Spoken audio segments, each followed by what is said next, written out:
father's shirts. I'm not smiling. I'm not even looking at the camera. The trucker's name was Flex. He had a red beard and no mustache. He said we were the best scenery he'd seen since Nebraska. Flex used his own camera. We'd left in too big a hurry to take ours. He said, "I'll take your picture and you give me your address and I'll send it."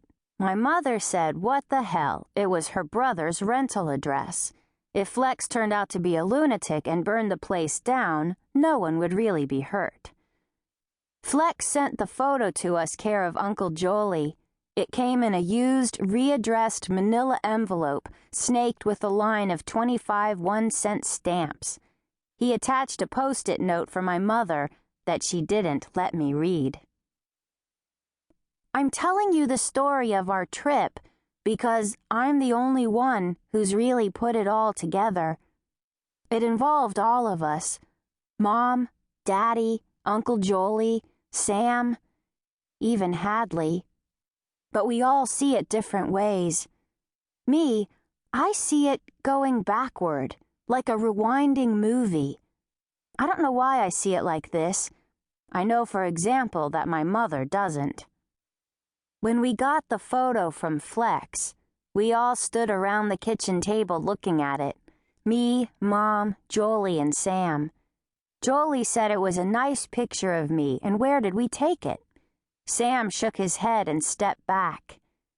"There's nothing there," he said. "No trees, no canyons, nothing." "We're there," my mother said. "That's not why you took that picture," Sam said. His voice hung at the edges of the kitchen like thin silver. "There's more. We just all can't see it." And like that, he walked out of the room. My mother and I turned to each other, surprised. This had been our secret. We both looked instinctively at a spot in the highway to the right of our bodies.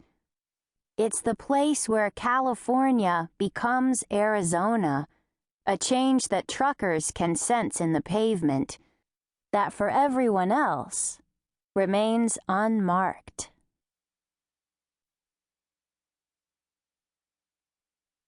Chapter 1. Jane. The night before I got married, I woke up screaming from my sleep. My parents came into the room and put their arms around me. They patted my head and smoothed my hair, fine, and I still couldn't stop screaming. Even with my mouth closed, I continued, the high, shrill note of a nocturnal animal.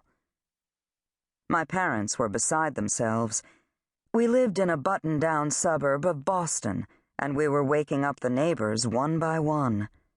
I watched the lights come on in different houses, blue and yellow, blinking like Christmas, and wondered what was happening to me.